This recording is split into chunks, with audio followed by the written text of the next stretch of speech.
Hello everybody and welcome to the Radiator Arms. In today's episode, we're going to be talking all about Ant's big dream trip to the land of the rising sun and amazing cars, Japan. And don't forget to unlock the bonus fourth member of the Radiator Arms. Press up, up, down, down, left, right, be a start.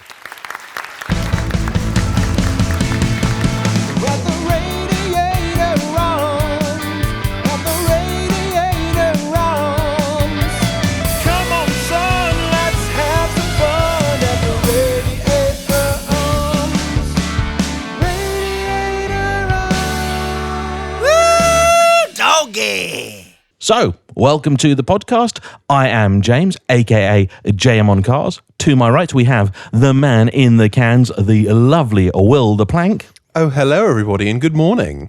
And to my left, the wonderful, if slightly groggy, Ant. Hello, yes, I'm a little bit groggy. It's been a long few days and I woke up at stupid o'clock this morning while James had a lie-in. Yeah, in Ant's defence, he has only had 4 cups of coffee this morning, so it's, I think, only natural that he'd be a little bit delayed in terms of his responses. Yes. But the other reason he's a tiny little bit jet-lagged is because you've been travelling everywhere of late, haven't you, good sir? Yeah, well, you and I just came back from Italy. Yes, we for did. A press launch, which I think we can talk about by the time this comes out. Yes, we can. Yeah, we went out. We're recording this on, was it Thursday? It's Thursday today, isn't it? Tuesday morning we left. Wednesday night we were back. Bit of a whistle-stop tour to drive the new, apparently, Maserati MC Pura, effectively the subtlest facelift you'll ever see of a car, of the MC20. But I think it's always a good day when you get to drive an open-top 600 horsepower Maserati supercar through Italy. And how was that experience? Can't tell you. Is that for an upcoming video? No, it's because we're still under embargo. We do actually have to respect it. Like, we have signed stuff and everything. Like, so I can tell you that we've done it, but I can't tell you what we thought of it. Well, do you know what? I guess I won't know until the embargo lifts. Yep. Indeed. But it was an interesting experience for me because it was my first ever press launch. And I have to say, it was absolutely exhausting. Yeah. Chucked you in at the deep end as well, to be fair. Maserati supercar in Italy. It's not exactly a new Kia being filmed just outside of Oxford. But we're not here to talk about Italy because not long before that, I was speaking at a conference in Cambridge. And that was the 2 days after I came back from a 10-day trip to Japan with my son, who was out there working for a whole 5 weeks, and they allowed him to take a week's holiday in the middle of it, and that allowed us to go and explore Tokyo, which was fantastic. Oh man, I am so jealous. I mean, I think for nearly every petrol head, particularly of the Gran Turismo and Fast and Furious age, Japan is just a land of dreams. It's just, it's one of those places that almost trying to justify in my head not going because you kind of worry that it just won't live up to the hype. The problem is everybody I know that goes says it will live up to the hype. Yeah, 100%. And actually, before we get into anything else, I just want to say I didn't have a lot of space in my luggage, to be honest with you, because I was going there for 10 days and it was pretty intense. But I got you a little something. This is for you, Will. I tried to find a nice little model car of something interesting, and I know how much you love vans. I do. A Glico wagon. There you go. Okay, so awesome. Describe this. This is radio. What have we got here? So this is a little kind of one of those box toy car things. Yes, model car. Come on, not a toy car. Model car, and it is this, I assume, a Japanese brand van, and it looks like it's one of those ones which was, very much taken from 60s and 70s American cars, and then kind of, turns Japanese. It's red with some white writing on it, and it's got some white strips on the front, and it's got white wall tires as well. And that looks really cool. Looks like it's got some like those Japanese chocolate stick things on the roof as well. And that's right, because it was a very famous van that was used to promote a brand of like biscuits and chocolates and that sort of thing. And it was very well known for driving around as part of quite a significant campaign. Pocky. For those that know, It's a red van. Looks a little bit like a VW Transporter, but the front end looks more like a Mini. It's red with white stripes on it, racing stripes, and out to the top of it is sticking an enormous box of Pocky. Yeah, which is like a chocolate-covered stick treat, which is quite delicious. I'm about to get some for the next week's recording. This is really, really cool. Yeah, Reminds me a little bit. Have you ever seen the Red Bull minis that go around? You used to see them in London? Yes. There's a mini, so like early, I think, R56 maybe minis, and they've converted them almost into a pickup truck, and they have like a man-sized can of Red Bull on the back of them. Yeah. Excellent. Bit like that. That's really cool. Thank you. I'm going to put that up here in the set. Sounds think, great. And that's going to look lovely there. And James, I got you. Ooh. I got you this. Well, you can describe what that is. It's a Celica GT4. Just In white. Like mine. Yeah, in white. I couldn't get the wheels though. Unfortunately. No, this has got the original 3 spokes on, which I think is one of the most divisive wheels ever made. They're so odd. They date the car so badly. I bet you love them, Will. There's like a whole street, and there's all sorts of shops there, model shops in particular, anything from cars to anime, and a few other interesting cafes, which we probably won't be talking about in this particular episode. So my son works for a Japanese car manufacturer. He's an engineer, slash test driver, slash engineer, mostly engineering. And part of a project he was working on, which he's not even allowed to tell me what it is, he had to go out to Japan with a bunch of other people to work on it out there for 4 weeks. But there was a week in the middle where basically nothing was going to happen for various reasons. And he said, well, rather than flying me back and then sending someone else out for the last 2 weeks, why don't I just stay there and finish the projects? And I'll just take a week's holiday in the middle. And they were like, oh, okay. That sounds like a really good idea. He says, I'll cover my own costs and expenses during that week, obviously. But it means that you don't have to pay for 2 flights. It's going to save you some money, and it's going to give me some space to explore Tokyo. Yeah. And as soon as they said yes, I straight away booked my flights to go and join him. And I flew out there on the Friday, got there in the evening, and then flew back the following Monday week evening. And we had essentially 10 days to do some wild and crazy stuff. And we rented a car for the first weekend. And Nissan were very kind to lend us the new Nissan Z Nismo for the Monday to the Friday. And we made a review for JayEmm and Friends, which maybe by the time you're listening to this might be on the channel. And we also recorded sort of 3 vlog episodes for Sports and Touring about the weekend living with the Nissan Z Nismo, and our conclusion of the week, which was the D1 Drifting Championships. So, what do you want to know? How long did it take to get out there? Took me, once I got to the airport and on the plane, about 16 hours. I had a stopover in Frankfurt for an hour and a bit. And then the flight there was about 14 hours from there. And I think pretty much slept through most of it. Yeah, so it's not too bad, actually. Because I think LA's about 11 hours or so. So, yeah, it's not horrendous. Now, you can get like a 14, 15-hour direct flight. But by the time we were booking this, that was quite expensive. So I elected to take the brief stopover. But I do highly recommend using ANA if you're going to go to Japan. The legroom is really good, and I flew economy, and the legroom is really good, service is really good, and just the overall amenities on the plane are just really, really good. So one of the things I've always wondered about Japan is obviously there's a lot of kind of culture and things you have to adhere to, and kind of almost unspoken ways of doing things. Like, as somebody, who isn't from that world, what was that like to kind of delve into?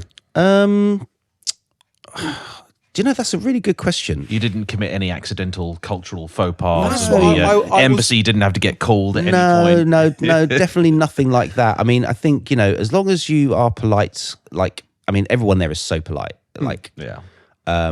It's just such a nice place in that sense that people are polite. really don't have to worry too much about crime or anything like that. And you know, I walking through Tokyo, you know, looking things up on my phone without having to look over my shoulder for a you know, do well on a scooter. Yeah. So no, I didn't particularly notice anything that was substantially different to call out. But that, I don't know, I'm quite well traveled, so yes, I guess I've seen a lot of different cultures around the world, and yeah, but the main thing is politeness. I think just showing politeness, respect, gratitude, and that's the main thing. Oh, you said we were talking about it the other day, and one of the things that did surprise me is that even post-COVID, you said it's still very heavily cash orientated. Yeah, actually, that's a really good point. Everyone pays cash. Like, there's so much. There's a lot of places you can only pay cash, and there's still a lot of places you can still pay by card. You know, bars and whatever. But the public transport system, which we used a couple of times because we had to get from Tokyo to Koriyama, which is near Ebisu race circuit, we took a bullet train. And to get to the bullet train, we obviously had to take public transport. And in order to use that, you have to get like a special card, like a Japanese Oyster card for those who are British and know what that is. Here we go. It is a Pasmo card. There we go. Yeah. So it's just like a contactless card thing. If you want to have a look at that. Yeah, that's cool. And you charge it up, but you can only charge it with cash. You can't use a card to charge the card. Really? Yes. So if you go to, the first time you kind of go to the station, and you think, right, I've got to buy one of these Pasmo cards. So you buy the Pasmo card. So you get the Pasmo card, sorry. And then it's like, right, okay, you need to charge it up. You need cash. All right, where's the nearest cash point? All right, got to go out, walk down the road, get cash out, come back to the station, charge up the card. Luckily, Damani had already gone through that. My son, Damani, for those who don't know, had already gone through that process. So pre-warned me, and we got cash and did that. But yeah, cash is king in Japan. Was stuff generally sort of expensive? Like, how did it compare to like London prices? Oh God, like most stuff's like half the price. But it was just hard to get used to because there's it's 200. Well, one at the time it was 199 point something yen to the pound. So someone says you're buying something and it's like 10,000 yen. You're like, how much? Oh my god, that's outrageous! Oh, hang on a second, that's 50 quid. It's just really bizarre. Your brain is having to constantly do this maths, and it never seems right. None of it ever seems right. So, but no, things are relative to somewhere like London, relatively inexpensive. I think I would say most things are sort of like somewhere between half and 3/4 of what you'd pay in the south of England generally. Oh wow! But does the salary over there reflect that? I don't know. I wasn't getting paid. No, fair enough. By anyone out there. That's just curious. I just didn't know if you knew. I didn't. Curiosity, isn't it? I didn't look. I think there are other things over there which are expensive. You tend to find that everywhere where stuff seems cheap, usually there's something else where it sort of, then it balances out. But that does surprise me because most of the time when you hear people talking about Tokyo in particular, they tend to say, oh, it's really expensive. But I do actually know a couple of guys who live over there who are like Australian or British expats, and they say the same thing. They go, no, especially compared to Australia. Apparently, it's like Australians consider it dirt cheap. Yeah, I'm trying to remember how much the fuel was. I remember I filled up the Nismo with about 55 litres of fuel or something, and that cost me about just under, I think, 9,000 yen, which is about 45 quid. So fuel's cheaper for one, and it's just. And how are the roads? Because obviously everyone always talks about Japanese roads being good. Most of the roads, absolutely fantastic. The odd road here and there, a little bit on the rough side, but those are like mostly in the mountains and the kind of road that you literally don't see anyone else on at all. But they're nothing like the roads around here, for example. The roads around here are pretty rough. But no, the roads out there are fantastic. And the highway in Tokyo itself that's kind of built on stilts where everyone drives over the top of you is really, really good. Like the tarmac on that is, you can understand why a certain type of racing on the streets would have happened there. We also went to the Hackney Turnpike, which is famous for inspiring Initial D, and that was just like that was like a racetrack. And you could see from the black tire marks on the road in the bends that people were using it as such as well, which was quite interesting. Maybe we should go back to the beginning. Yeah. Yes. So before the Nismo, and that's already important because for those listening from abroad, we didn't get the new Nismo, what some people call the 400Z, in Europe. It's basically USA, Japan, I think other markets as well. But yeah, here the 370 was the last of the line. But you did have something before you got the Nismo. I did indeed. It was an absolutely outrageous Toyota GT86 lowered on coilovers with an absolutely outrageously big wing on the back, a Varis body kit with a ginormous splitter, and underglow. And I was just, I was in my element. I loved it. We just decided. So what happened was, in the weeks before, we were trying to organise a rental car for the weekend because Nissan had been very, very gracious by letting us have a car from the Monday to the Friday, but we needed something for the weekend because we wanted to do all of the weekend car meet stuff on the first weekend. And we had conversations with a couple of rental companies, and one in particular had an R34 in whites that we wanted, V-Spec 2 GTR. And everything was looking great. And then they were like, oh, no, we can't give you that now. We have to give you this other one with a Bayside Blue, which is great, fine, no problem. Maybe there was a problem with the first one, don't know. Then last minute on the Friday, while I'm literally on the way to the airport and we're supposed to pick the car up the next day, on the Thursday, and we would pick it up on the Saturday, but I was landing on Friday. I got a message saying, we can't give you the car now. It's not available anymore. Some people speculated that maybe someone had crashed the car or something. So now we're like, oh, we have no car for the weekend. And one of the places we wanted to go was Daikoku PA, or the Daikoku parking area, which is, for anyone who doesn't know, a very famous service station, essentially, right in between a whole spiral of overheads, overpass highway roads. Yeah, if you look at a picture of it when there's nobody there, it looks like a bit of nothing. Yeah, it's just a service station. Yeah. That's all it is. It's just a car park, services, essentially. But getting to it's very cool because you're kind of like driving over just, I don't know, it must be like 50 feet in the air, I don't know, very high up. And, you know, all of the structures of the roads are kind of white. And then you kind of drive around this spiral to kind of get down to it. It's just epic. But it's very famous for having car meets on Friday nights, Saturday nights, Sunday mornings. And there's usually someone that pops down there most evenings. However, the Saturday nights have got quite hectic, and the police do tend to shut it down because there's literally a police station at the parking area.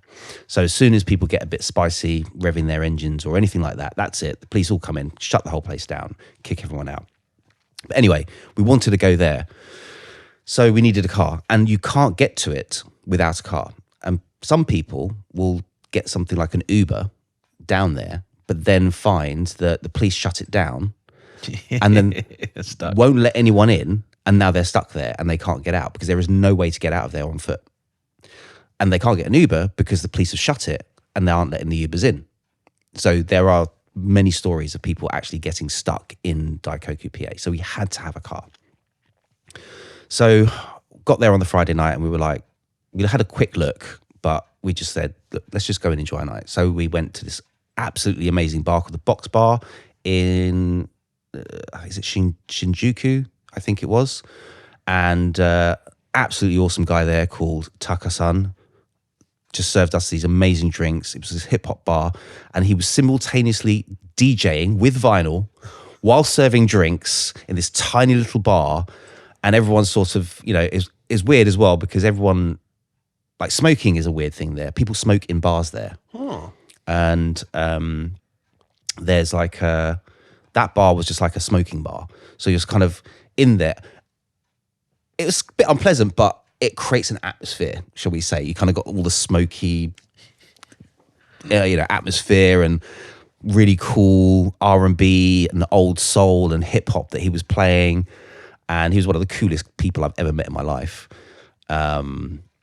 And we went there first. And then after sort of spending some time listening to music and talking there, we then went to this nightclub in Shibuya, which is just down the road, via the Shibuya crossing, which for those who don't know, is this crazy crossing. You'll have seen a picture of it. It's the one. It was the original sort of X-shaped crossing, wasn't it? Because you could go not just from side to side, but diagonally. Yeah. And yeah, everyone will have seen a picture of that. And that was in Tokyo Drift, the big chase through the city.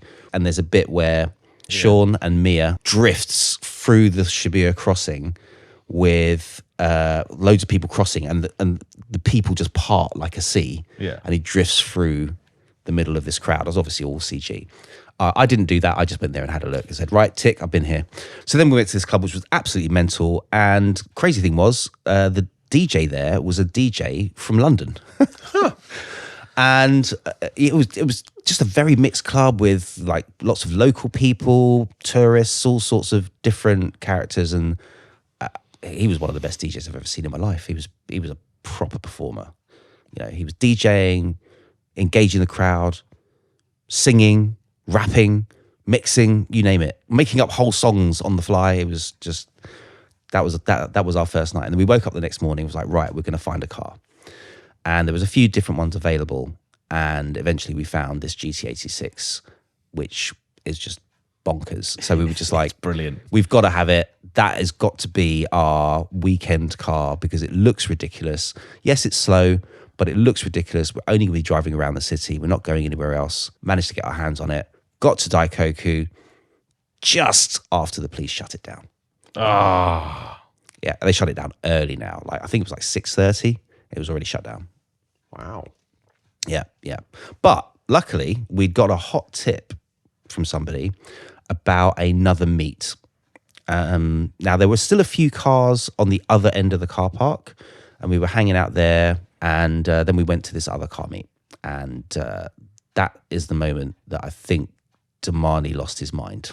We got there, and there was a couple of cars there. There was like a Liberty Walk R35 GTR, just looking outrageous, and a few other quite tastefully modified cars. So we're just kind of walking around, and then suddenly this Aston Martin pulls in. It is the ACR V8 Vantage. This is a car that Damani has followed on the gram and on YouTube for years. And it's one of his dream builds to take an Aston Martin, either a V12 or a V8 Vantage, and put this ACR body kit. It's like a GT2 inspired, wide bodied, all carbon fiber body kit that looks absolutely insane. And not just a car with this body kit on it, the car, the show car built by the owner of ACR, driven by the owner of ACR. And I was like, mate, you got to say hello. We ended up saying hello to him. And I said, you're actually kind of his hero. And the guy that was with him said, oh, that's funny because his name's Hero. And yeah, so we spent a bit of time talking to him. And then he was like, oh, right, well, we're all going to another location now. Why don't you guys come with us? We're like, oh, like this is like Damani's dream come true. Suddenly now we're into the underground Tokyo car meet scene. And we're like, okay. So we jumped in the car and he'd given us the location. And we all went in a convoy of cars, all different types of cars, like you name it, it was there. And we ended up at this location, which is this massive car park, just randomly in Tokyo.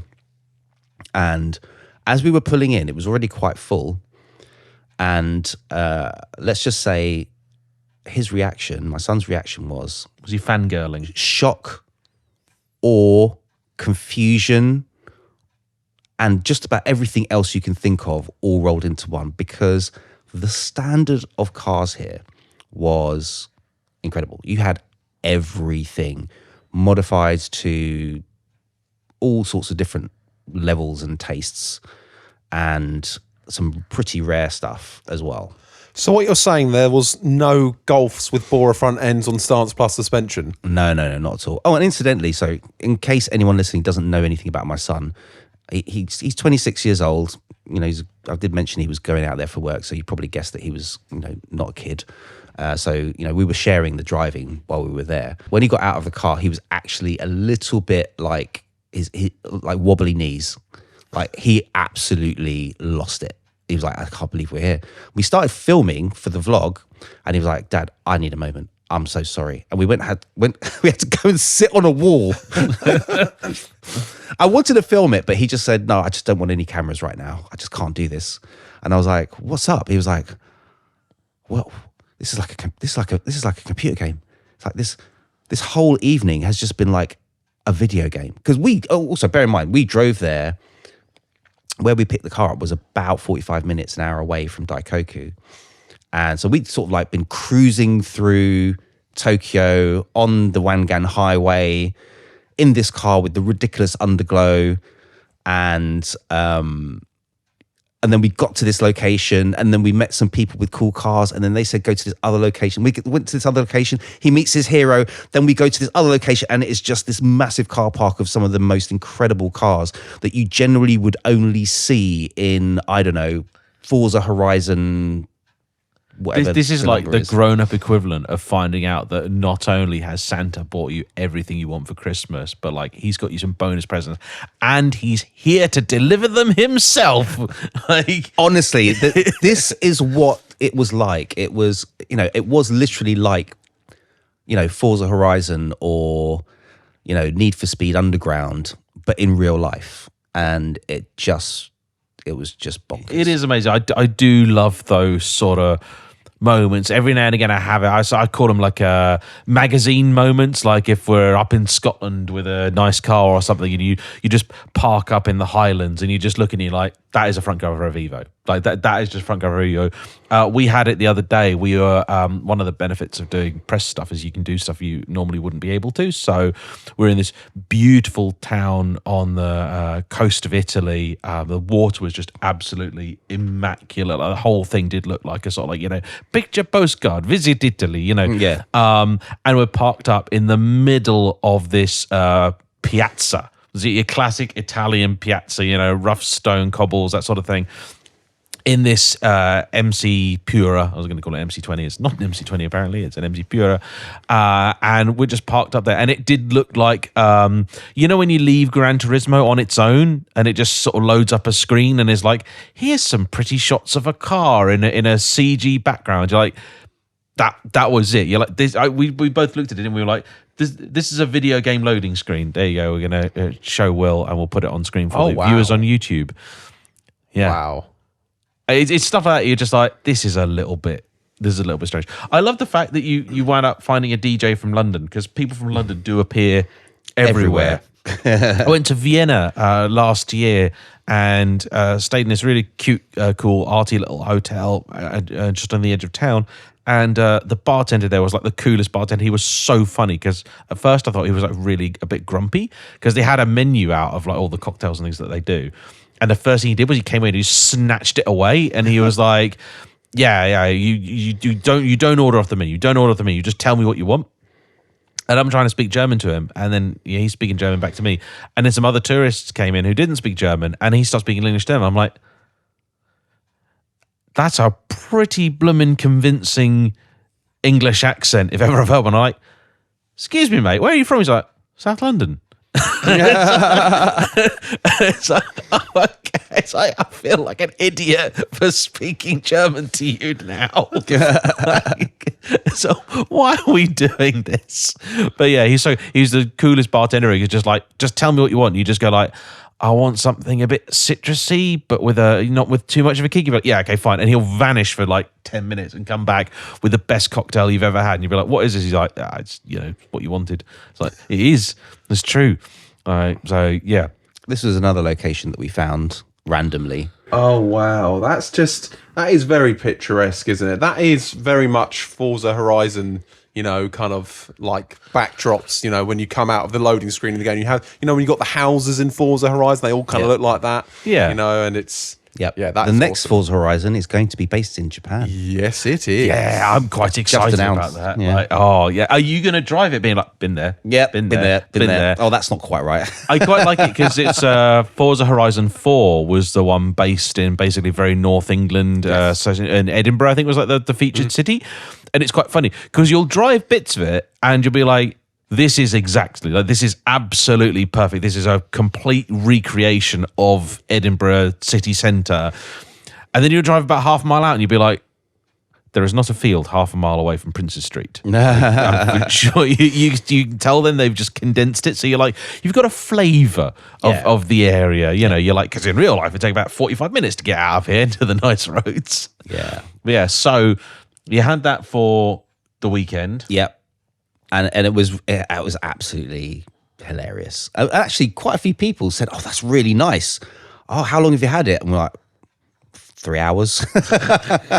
All right, how much did it cost to rent that for the weekend? That's a really good question. Gosh, you caught me there. A few £100s for the weekend. And a question I have about that process, talking of renting cars, how does driving in Japan on a UK license work? Do you need like an international driving permit? That's a really good question. Yes, actually you do.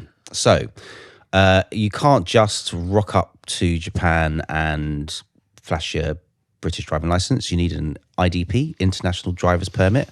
And I think this is something worth knowing about. So if you're from the UK, you have to go to a very specific places to get your IDP. However, if you search online, there's lots of places online that will claim that you can get your IDP online, and it's simply not true. What they send you is something that looks like an IDP, allegedly, but it isn't really an actual IDP. Yeah.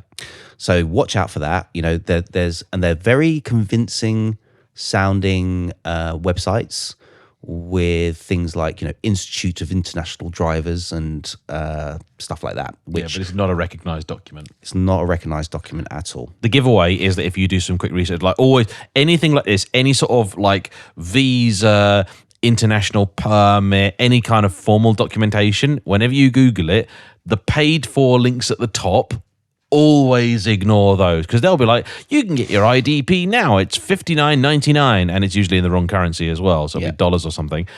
But then when you find the actual genuine page, they'll just say it's £5.50. Yeah. So I had a friend of mine again the other day, he was looking up private registration plates and sent me a link to one. And I looked at it and I was like, yeah, it's like 480 quid for like a normal, you know, looking plate, like nothing spectacular. And I looked at it and I was like, yeah, that's 480 quid. So I went on the DVLA own website and I was like, you do know it's $399 on the DVLA website. And what these people will do is they will sell you the thing from the DVLA and then add their fee on top. It's just people don't go and look in the official place. Although the only time I got caught out with this, and I was the idiot, was when I went to Nigeria and I had to get a visa, which is a quite convoluted and at times comical process. And I went on Google, Nigerian visa, how to get one, and I went on this website and I thought, this is not legit. No way is this legit. This looked like one step up from a GeoCities webpage. I was like, there's no chance is this the page where I get my visa. So instead I went to the Nigerian embassy's website, went on there, how to get a visa. They're like, yeah, here's the official process for getting a visa to go to Nigeria. You had to follow this link. I clicked it, took me back to the GeoCities page. and it really was the genuine thing. It just didn't look it. So yeah. Yeah. So there are different types of international driver's permits as well. They're basically a translation of your driving license details into many languages, and there are different treaties that they all sit under. The one that you need for Japan is the 1948 version, but if you just go to the official website from the government website for getting an IDP, you click a link there, and it now has to be all done in person at I think they're called pay points. Yeah. And they tend to be like little concessions in your local post office or newsagents or places like that. I found a place that was down the road and got it sorted pretty quick. Yeah, our local one's a petrol station for some reason, and yeah, I think it's £5.50 or so. I think you need to bring you need to bring your passport, your driving license, and a photo. Is that That's about right. Yep. Yeah. So there you go, top tip. So And then they take whatever it says on your driving license. So it must be a photocard driving license. Yeah. Actually, no, I think the old paper ones, they can if they even still exist, I don't know. I think they've all been phased out now. Yeah. And all of the things that you're allowed to do on your driving license in terms of the different types of vehicles that you're allowed to drive, which in my case, because I'm old, is quite a lot. Back in the day, you've driven a car. Here, you can drive a truck. Yeah. Vehicles with stone wheels. Yeah. Exactly. That completely threw me.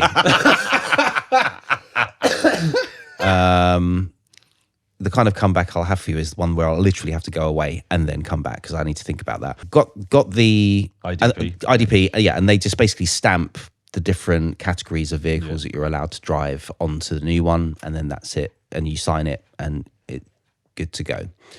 And you will need that if you want to rent any car. They won't rent you a car with that one. You don't need that in Europe these days, do you? No. Okay. It's obviously post-Brexit. I have no idea. I haven't driven abroad ever, actually. No, you still don't need it. Still the UK license is still recognised. Obviously, there's a limit as to how long you can drive on that license. I think it's like 6 months or something. Yeah. The other interesting thing, I suppose, is the things like the insurance. So when you are going to a rental company in Japan, they'll talk to you about taking out the additional insurance waiver, and that is actually, it's a little bit misleading in the way that it's worded. But we went with a company called Only JayEmm, and they took their time to explain step by step what all the insurance cover meant.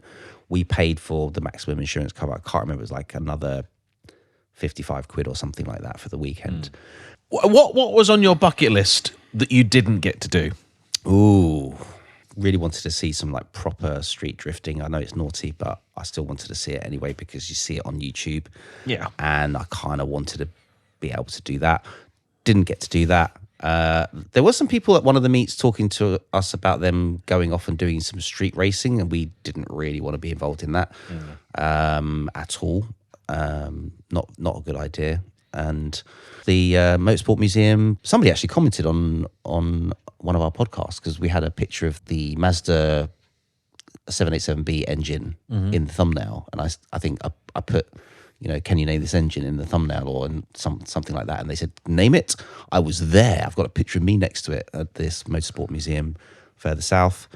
I think we would have loved to have gone down to like the Mazda. I think there's like a Mazda museum, but it's all the way down in like near Hiroshima somewhere. Yeah, the MX-5 factories. Yeah. So there's lots of places that we would have liked to have gone. I can't think of any off the top of my list. We made a big list. I mean, there was a big list of things that we wanted to do and we prioritized. Oh, how was the food? Oh, the food was amazing. Absolutely delicious. And although, again, the frustrating thing was because every day we were driving somewhere to do something. We very, very rarely had time to stop and have anything decent. So we basically, during the day, lived off of 7-Eleven, from the hot food counter at 7-Eleven, which wasn't terrible. Some of it was quite nice. But in the evenings, we always made a point of trying to go somewhere to do something. One of them in particular was completely by accident. We were in the Zednismo trying to find somewhere that we could film this review. We wanted a static location, but we were like, if we don't get a static location, we'll figure it out. Don't worry.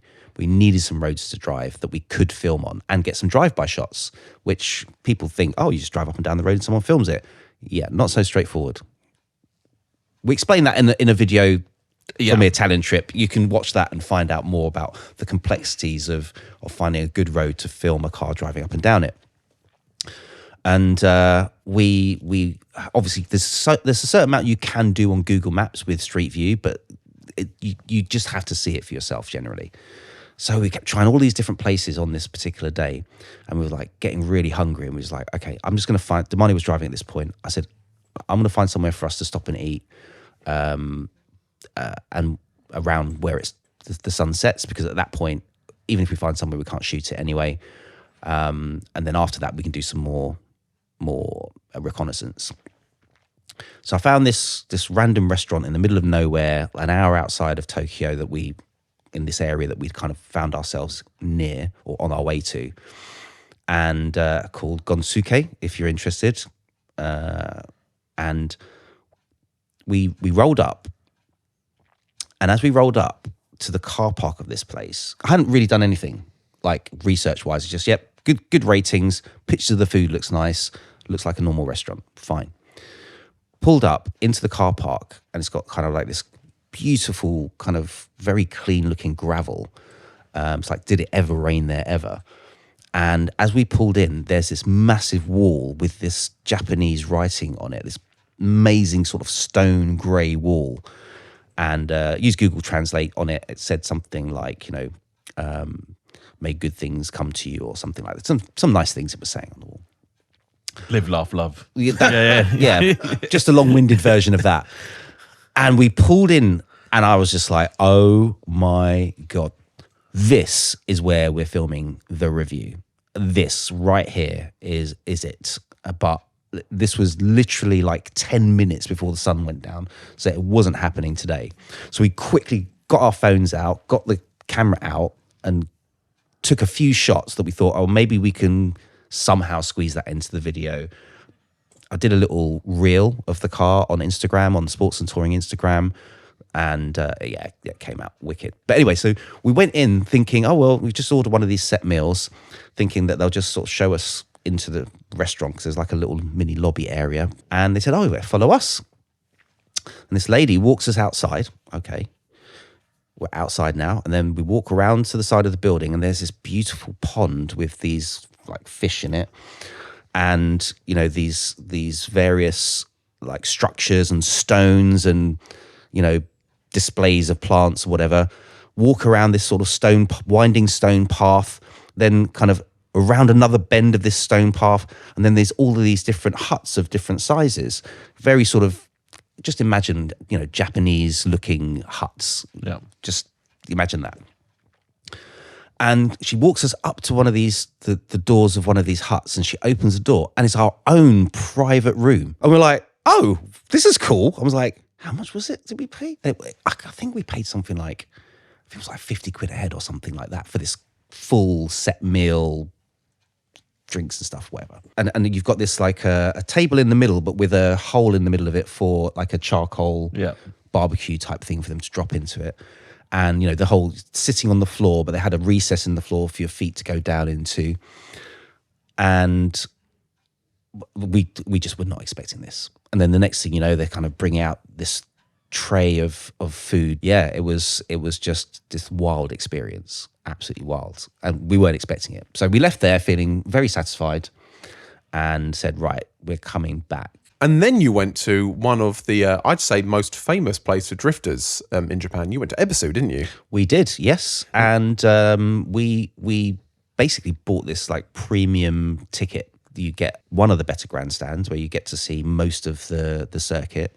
And this was an event. This wasn't like a Drift What You Brung day. No, this was the D1 Drifting Championships. Yeah. And this is the third vlog that we did. Was that where Adam LZ was doing some drifting? At some point, but not this time. Not this time, because that's what I know Ebisu about, was from like Adam LZ and Jimmy Oakes and people like that. So some people out there might know those names. Yeah, they host a number of different championships there. They've got like 7 different drift circuits, all like around. But the cool thing is, they then give you a tandem drift taxi ride at lunch, just after lunch.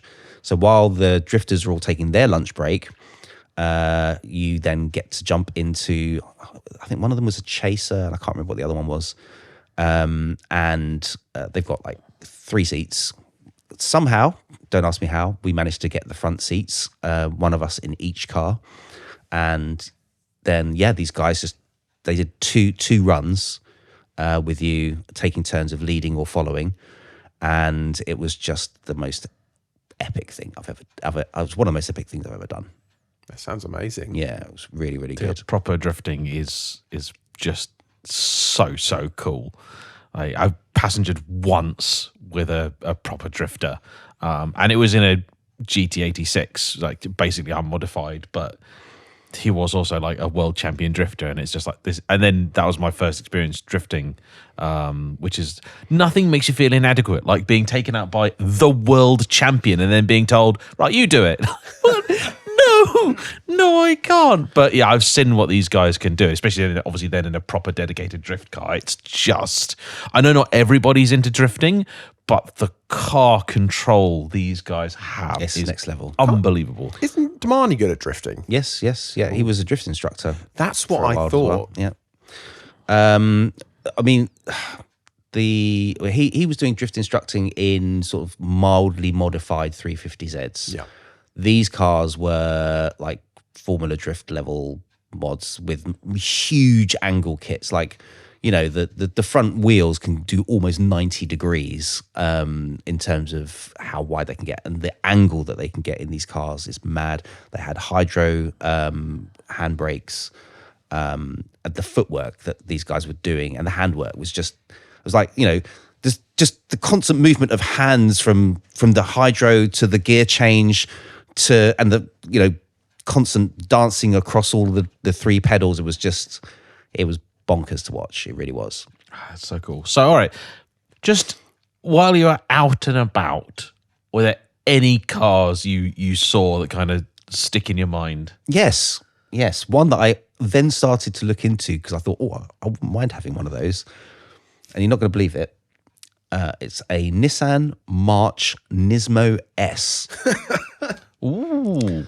And it's basically like Was it a micro? Japan's micro, Yeah. basically, yeah. And there was a Nismo S version, which I think had a whole 150 horsepower or something. What year was this one? I think I can't remember. It's like a 90s noughties car. Like, No. More recent than that, like a 2010s kind of thing. Oh, because I always think of the Nissan March Super Turbo, which is that one which has got the supercharger and the turbo on it as well. Yeah, the honk. Yes, The Garmon's one. Yeah. That's like an old 90s one, I think. Yeah, no, this one was a more modern one. But kept seeing those kind of like just going down the street with their modified exhaust, just looking and sounding cool. RX-8s everywhere. And I think Damani fell in love with a particular car that had a lot of the stuff on that car that he's got, but had a couple of things done to it with slightly different wheel specs, which now he has decided that's what he wants to do to his car. But RX-8s everywhere. They were so common. It was just unbelievable. I saw more RX-8s that, you know, in an evening than I probably would see in a year here. Yeah. But the thing that really blew me away was on the Sunday morning, we went back to Daikoku, and Sunday mornings are kind of like the grown-ups meet with a wide range of cars, everything from classics to modern supercars. We saw a Lamborghini Revuelto there as an example. But I have never seen so many Hakosuka GTRs in my entire life. I think I've seen 2 in the UK ever. And I just in one row, there was probably about 5 of them all parked next to each other. And that wasn't the only ones. There was just so many of them. It was just crazy. Also, Ken Mary's as well. Ken Mary GTRs, just so many of them. And those were the ones that really stuck with me, apart from obviously the Bosusoku cars that were at the meet, because they were just epic. I think that would be the stuff that I'd be most excited to see. Yeah. Is the Bosuzoku stuff, because like that was a bit like when I was in LA and I got to see the lowriders on the, you know, their crazy suspension, you know, bouncing down the road. Because that to me, it's like that's where cars and local culture like come together. Like I am highly unlikely to ever be walking through London and see somebody in a, you know, Mexican style or, you know, sort of LA style pickup truck with a spinning bed. You know, you wouldn't see it in New York, you know, but you go to LA and you'll see it. And it's the same with like the Bosuzoku stuff. Like I don't anticipate ever seeing one anywhere that's, you know, not Japan. Yeah, I mean, not everyone necessarily will know what Bosuzoku is, but it was originally mostly people on scooters, and essentially it's like the meaning is like rebels, if you like. Yeah, it's a real counterculture movement. Yeah, absolutely. And then it evolved into cars, and then they essentially modify their cars in some of the most outrageous looking ways. If you imagine a very old, sort of very classic looking Japanese saloon car that's then been turned into a time attack car, and then from that been turned into a complete fantasy car that you would only see in an anime type episode. It's completely ridiculous. It would never work in any capacity, but they've got these outrageously artificial front splitters that they're like 3-4 feet long. Yeah, like 3-4 feet long. And are they the ones caricatures of a car? They're like caricatures of a modified time attack car, if that makes sense. Yeah. Are they the ones with the exhaust which are like 3 feet long and like with hearts on them and stuff like that? Yeah. Absolutely outrageous. And when they did it on bikes, I'm sure I've seen them with bikes with exhausts that are like 8 feet tall. And I know people might think that's an exaggeration. You're like, no. The whole point of it, I think, was to be wild and to be expressionistic and to stand out and to basically rebel against the Japanese notion of just fitting in and conformity. Yes. Like that was the whole, start of it. And I think in its early days, I think it was associated with sort of also a little bit of a almost hesitate to use the word criminal, but I think they were seen a bit like motorcycle clubs were in like Britain and America in the 1950s, where like there was an association with that kind of element. Today, I think it's more just it's just a style part thing. of culture. Yeah, it's evolved to become something very different. And they're just rolling along, playing like ridiculous pop music out of external speakers, and it was they were very. It was very cool to be able to actually get to see those. While we were there, also we bumped into I forget his full name, Dino. Oh, Della Carbonara. Della Carbonara. Yeah. That's I don't know if it's his actual name because it doesn't sound like an actual name, but that's how I know of him. Yep. He's often hosted people like Larry Chen, and we also got to meet a guy called Alec, who No Plans to Go on Instagram, who's actually a friend of my son's, Damani, who does a lot of the filming and editing for Dino. But they're all those two plus another friend of ours and Larry Chen are all part of a new online movement, should we call it, called Turnpike, which is a group of people that many of whom have at some point written for Speed Hunters, kind of got together and just made their own thing as Speed Hunters was being drawn to a close. And it's called Turnpike, so they were all working on it. And yeah, they told us about some pretty cool stuff to do. And Damani eventually got to catch up with him and go out for a drive in his AE86, which was like a kind of like special moment for him. And he actually got to drive it as well. So he was just very, very happy. Yeah. AE86 is like that's an iconic Japanese car. AE86 coupe or saloon coupe. Yeah. So it had the... Was it the initial D replica? No. That's the hatchback version. This guy's got the AE86 with the like saloon style. Oh, okay, yeah, sort of like flat boot type. Yeah, okay. But even still, it was just like a special moment for him to get to be able to do that. It was an incredible experience from beginning to end. I think even after the first 2 or 3 days, he and I just said, I think this is like not only the best holiday we've had, but probably the best days of our lives that we've ever had. I was going to say, they must be like core memories and a great thing to, share father and son as well. Yeah. It was great. And I'm glad that we filmed a lot of it. I'm not looking forward to editing the vlogs together because it was very hard to film and do the things and be a part of the things and enjoy the things. So there's probably going to be a few voiceovers linking things together. But we will be sharing that first weekend with us sort of exploring the underground car meet scene in Tokyo. There'll be another one living with the Nissan Z Nismo, where we went to do a whole bunch of other things, including, very much thanks to Nissan UK for facilitating this with the team over in Japan. But we also went to the Heritage Collection in Zama, got to see that. And we also went to the Amori factory, the Nismo home, basically. Home HQ, if you like. On a day when it was closed to the public, so we had the whole showroom to ourselves, and we got to go behind the glass because there is a glass front separating the showroom space from the the workshop space where they actually work on customer cars. Normally, if you go there as a visitor on the weekend, because it's only open on the weekend, you can look through the glass, but no one's allowed through it. We were taken through the glass. We got to see behind the scenes. A few of those bits ended up on the stories on our Instagram. I think I've got a highlights reel section where you can see some of the stories on the Sports and Touring Instagram page. Yeah, so we were behind the scenes. And one of the coolest things, I won't ruin the vlog of that part of the story, but too much. But I was so impressed. They had these, an R32 GTR, a 33 GTR, and a 34 GTR on that side of the glass. We were just asking about it, and it's a particular package of parts that they fit to these cars for a specific reason, which you can watch the vlog and find out.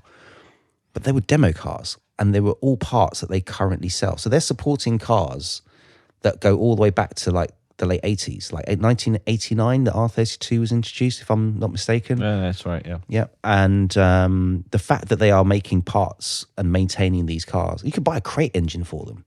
Wow. It was just really, really impressive. And we got to go into the shop, but the shop was technically closed, so we couldn't buy anything, which was a good thing because I saw loads of stuff that I wanted to buy that I would not fit in my I am case. going over there with an empty suitcase. Yeah.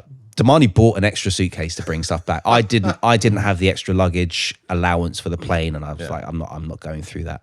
But that was another incredible experience. And again, thank you to Nissan UK for facilitating that with their counterparts in Japan, and thank you to the team in Japan for the best part. And we're really sorry for showing up to pick up the Nissan Z Nismo in an outrageously modified Toyota GAT6.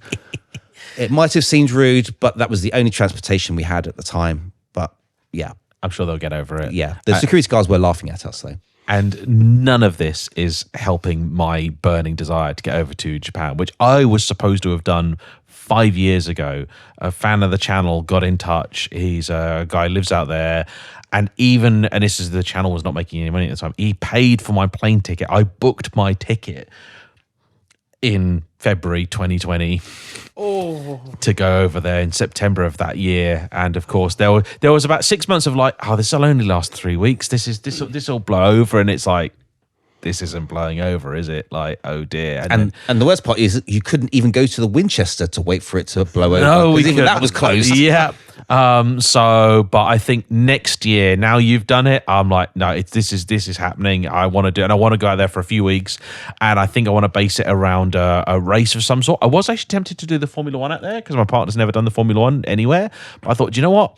If I'm going to go all the way to Japan, I think it's got to be something Japanese. So I think I might go and do the JGTC somewhere or something like that. Or I think we're talking about, is it the 6 or 12 hours of Fuji? Yeah. So it's like, I think I want to do something obscenely Japanese. Like just if you're going to go over there and do it, like, and make sure he goes to one of the drifting championships. Yeah. A visit to Ebisu is just, it's done. So yeah.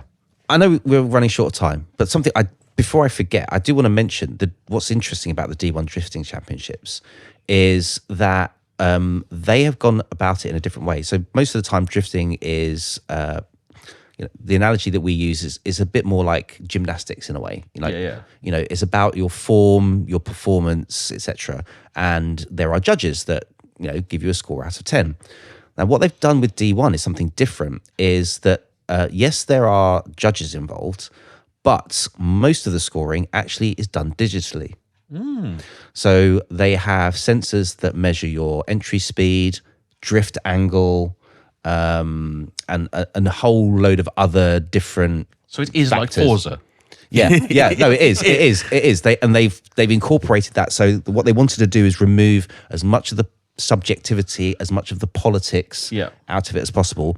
There are certain things that the sensors can't pick up, certain types of infractions, and that's what the judges are there to do, to spot the things that the machines can't do yet. It was really incredible to watch. And one of our sort of hero drifters, a very famous drifter from Japan, I won't say who, you'll have to watch the vlog to find out, was there, and we were really rooting for him. And I won't say anymore. I am looking forward to these videos coming out because I, specifically hadn't asked you any questions about the Japan trip until today, because I was like, no, I want to hear about this on the podcast, and then I want to see the videos that come out, because this is like so exciting. This is like once in a lifetime opportunity, like for most people, to be able to go out there and do these things. Yeah. And to be able to film it and talk about it as well is really quite cool. Yeah, I'm excited to share them. I'm just not excited to edit them. That's the only thing. But you get there. But yeah, it was a trip that I feel like I wish I'd done it sooner, but I don't think I could have enjoyed it as much as I did because of just where my son is at in his life as well. And the things that we got to enjoy together made that very, very special. And it was very much our kind of thing. I don't think James would have necessarily have enjoyed some of the places we went and the things that we did. They were a bit more, a bit underground, shall we say. James is a bit more, a bit more straight-laced than we are. I've spent my fair share of time in dodgy car parks in Essex, I'll have you know, sir. And it's culturally appropriate. Like Indeed. Yeah, we were definitely enjoying it. But if you want to know more, please make sure you're subscribed with the bell icon and all that other stuff on the Sports and Touring channel, because that's where the vlogs will be coming out. The review of the Nissan Z with that iconic static location, and I'd say one of the best mountain roads I've ever been on, and it made the one we were on in Italy look like child's play. Yeah, it was brilliant. That will be out on this channel, on the JayEmm and Friends channel, so watch out for that. Make sure you're subscribed, and if you've got anything that you would like to know or wish that we had spoken about in regards to that trip, let us know in the comments here, because I might be able to answer them via a voiceover in some of those videos as they are being edited and come out over time. Or if you're not watching on YouTube and unable to comment, email us on landlord@theradiatorarms.com. And as ever from us, it's a big thank you for watching or listening. Don't forget, we are here on YouTube first at 7 o'clock on a Monday morning, followed a week later on all your usual audio platforms. So from Will, myself, and Ant, Sayonara. Bye-bye.